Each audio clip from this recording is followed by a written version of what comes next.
my name is Philip Beck, and you Rabbi from around the planet. Please like, share, and subscribe, and ring that little bell. Ring the little bell so you are notified when new videos drop. So 2020, 2021, bit of a weird old time. I think we can agree, bit of a strange, funny old time. Used to be, if you heard there was an adaptation being made of one of your favorite books or comic books or like into a movie, you'd be like, ooh, I'm up for that. Nowadays you go, oh crap, really? That sounds really horrible. I hope that's not the case. So, the comic book in question is Alan Moore and Brian Boland's Killing Joke. So, I have a theory. This is the reason I'm making a video on this. Is if something has a very real, genuine personal connection to you, as Killing Joke does to me, I'm going to explain why.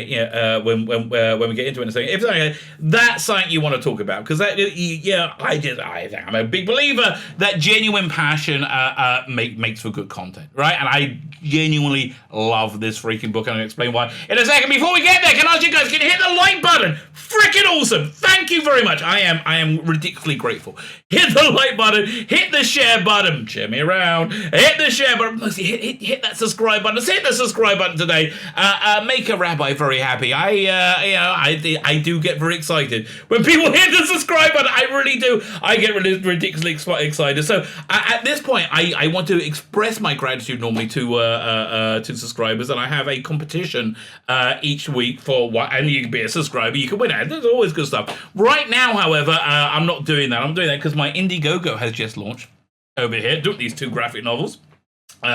You get one of these 4 art cards for free just for joining the email list. Let's have a look, see how it's doing, because we launched 12 hours ago last night, and freaking awesome. 51 backers. I love you all. I do. I love you all. Thank you very much. It's absolutely crazy. So listen, I'm not planning on starting memberships or anything like that, or what's they called again? Subscribe store or anything like that. I had to monetize, and I do need to monetize the channel because 2021, it's been a long time since the economy imploded. I do need to monetize it, so I'm offering. I'm asking if you can consider looking at these 2 graphic novels I did. And listen, I've never lied to you. I never lied to you, and I never will. Unless I'm lying. But I would much rather offer something of real quality. So these are 2 absolutely great graphic novels. Go check the video notes. If it's something that is not really of your interest, if you could share them, that helps me incredibly. It boosts me up in the Indiegogo rankings, and that's just incredibly helpful. Thank you very much. I do tithe my income, right? So that means I give 10%. Between 10 and 20% of whatever income I make, after taxes. It's still a bit Jewy, baby. 10% of my income after taxes and cost, whatever, of my income, whatever, to charity. I have 2 really great charities I want to tell you about. I'm going to tell you at the end of this video. Because look, even if you're not interested in my comic books, check out these charities. One of them is one that Peter Cabaldi highlighted. A children's hospice. I mean, like, really, how much better of a human being can you get than a children working at a children's hospice? Fine, so let's have a look at this story over here. Well, first, before we do that, let's have a look. I think it's over here. That's the story. Let's have a look at Killing Joke. What Killing Joke? Because in case you don't know what it is, I want you to know. So Killing Joke. Killing Joke is a relatively short graphic novel. I think it's about 60 pages. Written by Alan Moore. It was at the absolute top of his game. Like he was absolutely top. But Brian Boland did the art. So this was my real prime period in comic book fandom. It was in the mid to late 80s. There was these great conventions called the UKCAC, and I saw Alan Moore and Brian Boland there. They recognized my face. They saw them around, and he showed me the artwork. This before it was colored, as he was drawing it, and just look at this artwork. It is freaking incredible. And this is an absolute classic of the genre. But just look at the storytelling in this, and the precision in the line. I gotta zoom in because each one of these panels it's just incredible, right? The precision in the line work. I think it's probably Brian Boland's best work, and he's just an incredible artist. It is. Look, I love the Jim Gordon. Everything is perfect, right? Does a really good job. So let me show you some more pages. And again, this opening dialogue in black. This opening page is in black and white. I look at that Harvey Dent, isn't that great? And I love this beat cop who's just everything is perfect, right? Absolutely perfect.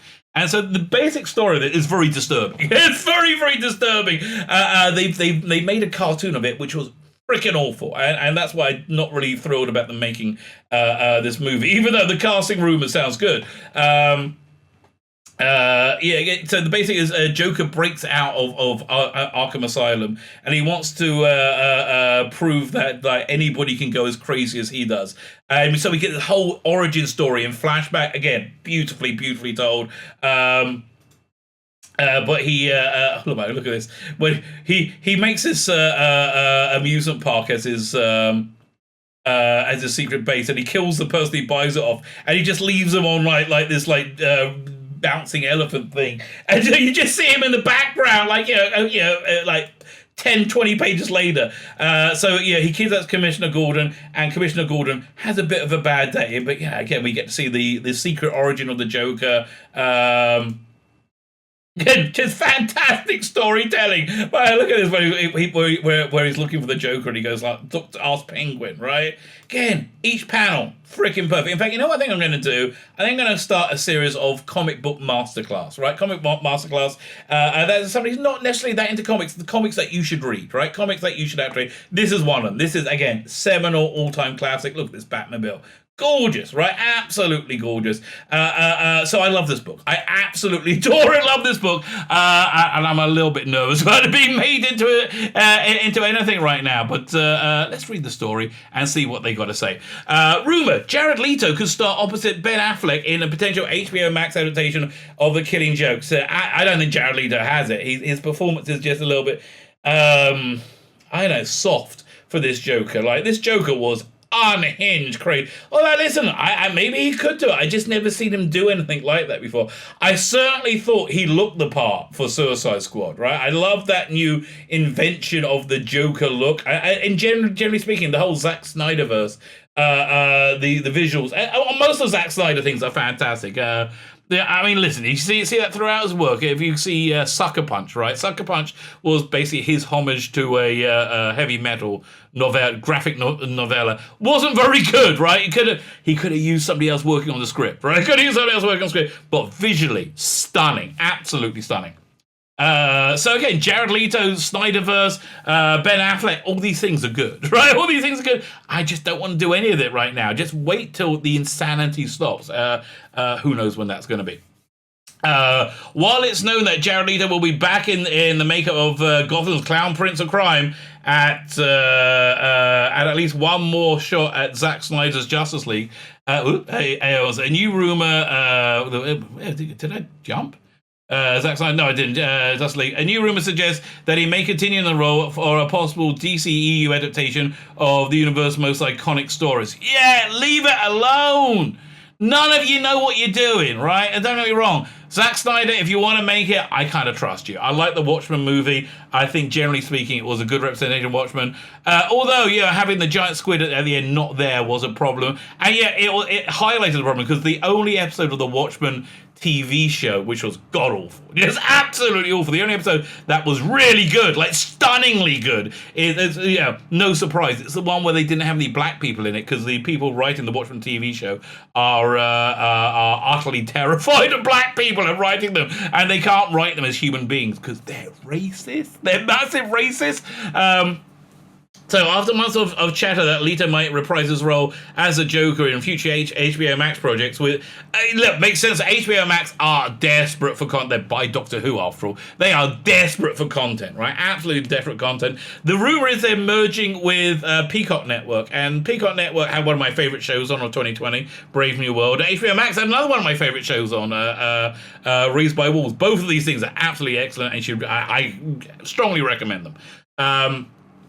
With many speculating that his return would come with Ben Affleck's as Batman in tow. Yeah, this has been a few years, though, hasn't it? I like the idea of them doing an older Batman, though. That's kind of a good idea. Geek Costa's Mikey Sutton is reporting that HBO Max has discussed an adaptation of the classic graphic novel Batman: The Killing Joke with Jared Leto as the Joker. I mean, it makes sense. I mean, listen, they own all the stuff, which I feel bad for Alan Moore. Yeah, and listen, you have to go looking for it on the interwebs, but his daughter Lairmore wrote a letter about 2-3 years ago, maybe less, I think about 2 years ago, where he said, yeah, look, Alan Moore is grumpy, he's disavowed himself from everything, but that's because he's been treated so terribly. Can you imagine a parallel universe? Can you imagine this parallel universe where Alan Moore was happy and he just made lots and lots of good comic books for those 20, 30 years? Like, you know, can you imagine his run on Green Lantern and like a happy Alan Moore? Wouldn't that have been... I want to live in that universe. That universe sounds a lot better than this one. Regarding which actor is playing the Batman, adds Sutton, that question that is a question mark. HBOMax prefers Ben Affleck in the role. However, it's uncertain Affleck would be interested. You know who would be interested when Affleck was stepping down? John Hamm. He tweeted out, "I think I could fit in the costume." Right? He could work. He could totally work. I would like. Again, he's getting a bit past it, but I think he'll be an interesting choice. Right? However, Sutton stresses that fans should keep in mind that this adaptation hasn't been greenlit yet, obviously, and that these are simply early talks. Further noting that as such, Jared Leto hasn't been approached for the project. Come on, there's not a story there. What's wrong with you? Sutton source tells Geekosity editor-in-chief that HBO is interested in the adaptation not only for its potential to capitalize on Todd Phillips' Joker film. Oh, interesting. That's interesting. But isn't that a little bit... Did you miss the ball on that one? But also how it gives HBO Max a high-profile Joker project for their streaming network. Yeah, everything and can be standalone. Everything is for the streaming network. I have to tell you, though, I don't think there's enough story in it to make a good movie, right? I don't think this is going to be a good adaptation. Like, the cartoon proved it. They added in this awful, Batgirl storyline to it that just didn't work at all. I think that's what... I don't know. Although HBO Max is open to setting in the continuity of the Snyder DCEU, there is a loophole in the original story that would enable them to ignore it completely. Started right in the graphic novel. The Joker is an unreliable narrator. I guess so. I mean, Jared Leto, I'm the kind of more be interested in seeing, what's his name? Guy went crazy, then came back again. Whoever played it in the Joker movie, Christian Bale. By the way, my last video, I was trying to remember Christian Bale's name. I've just remembered it. Better late than never. Although Christian Bale will be a good Batman for this project, I think. I don't know. I like Affleck's Batman because he seemed to be the most Batman-y on-screen Batman. In the graphic novel, the Joker is an unreliable agent. Nobody knows his true origin. The accuracy of his tale is doubtful. Such is the framing device that could explain inconsistencies in casting and plot. Yeah, I know, but again, it's a real classic. Leave it alone. You want to do something interesting? Do Dark Knight. Do a Ben Affleck. It has to be Jared Leto. I don't know. Ben Affleck, whatever his name. Do a Dark Knight there. That'll be good. 4-part miniseries. I think that could, or 6-hour miniseries. Wouldn't that be great? Each episode is like an hour and a half each. That would be really cool. I think that would be really cool. And they did a cartoon of that, which they had, what's his name? RoboCop do the voice for Batman. Didn't really work. But who could the Joker be telling a story to? Well, everyone needs a punchline, concludes Sutton, speculating the Killing Joke could be framed as a Joker retelling the story to punchline. Leave me alone. The newly introduced sidekick, whom HBO Max is rumored to be interested in developing. Yeah, leave it alone. No, don't do it. The Killing Joke came out in 88. Yeah, so it must have been 87. I saw the artwork. Oh, man, absolutely incredible. It's like, again, actually was drawing it. It was wonderful. There's a one-shot graphic novel by Alan Moore and Brian Boland. Moore has previously preferring the frivolous camp of Adam West, later disavowed it as too violent. Yeah, he always said, I think it would be really cool if we did a Batman with Batmite and, there's like Bat utility belt. I'd love to, again, I want to live in a universe where I read those comics, because I think I would have enjoyed them. I've never really liked my story, The Killing Joke, he said in an interview with Mania.com. I put it in far too much melodramatic way upon a character that was never designed to character. It was too nasty. It was too physically violent. It is very disturbingly violent, right? Irrespective of Moore's appraisal, The Killing Joke remains highly regarded amongst comic book fans and has gone on to inspire numerous contributors to Batman's extensive lore, including Tim Burton's and Christopher Nolan. Yeah, listen, a lot of the design of the chemical plant in the first Tim Burton Batman movie came right out of Brian Boland's Killing Joke, drawing artwork for Killing Joke. Like another iconic Batman novel, The Killing Joke was also adapted as a DC animated feature. However, the 2016, I think, movie met with intense backlash from fans, particularly due to its portrayal of the romantic relationship between Batman and Batgirl. Oh God, thank God I didn't see that. What do you make of the potential of Killing Joke adaptation starring either Leto, Affleck, or both?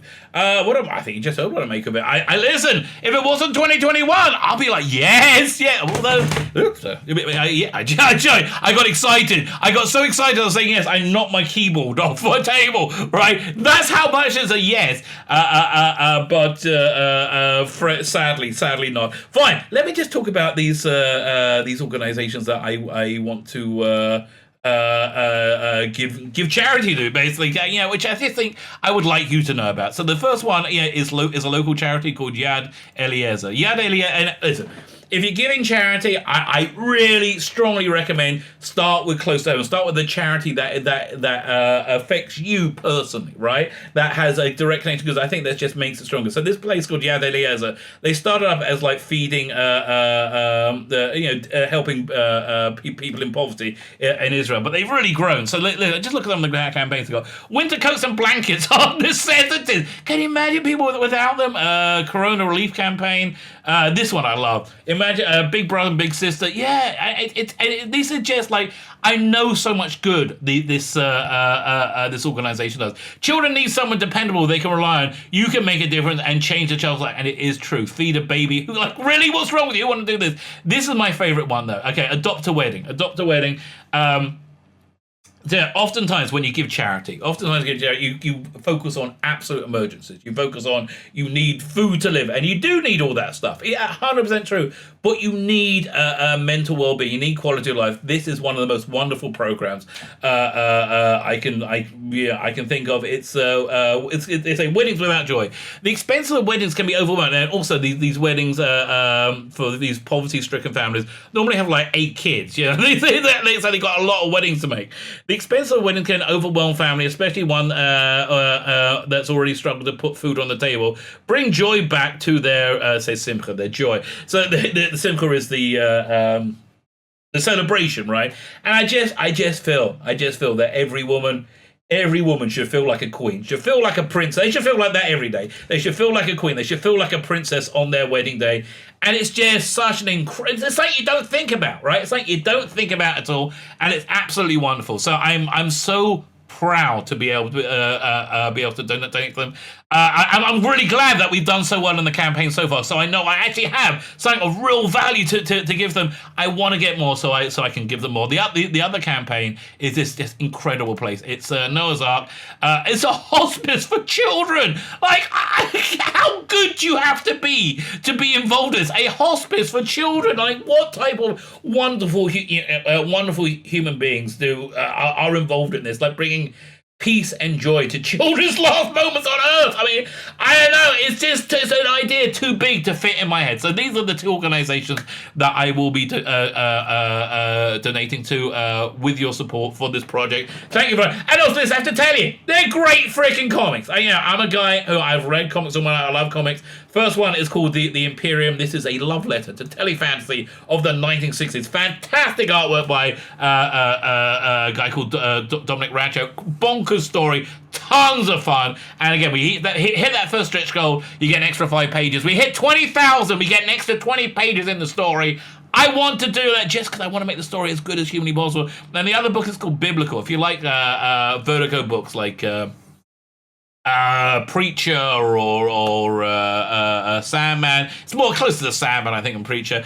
This is incredibly biblically accurate. It's designed for a secular audience. I guess people who believe in God as well might quite like it. It's a black and white book. If we do really well with the campaign, we get up to 80,000. I'm going to sort of colorize it. I'm going to do pages where I'm going to take the grays and I'm going to add a sheen of color to them that will make it pop. I'm going to be working on those over the next couple of days. Just fantastic fantastic books. Yeah, everything I do, I try and make it as good as I can possibly do.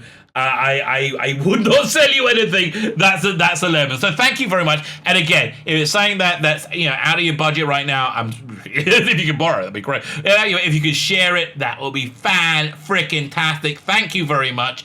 My name is Stephen Beck, and me, the Rabbi from another planet. Please like, share, and subscribe, and ring the little bell. Ring that little bell so you're notified when new videos drop.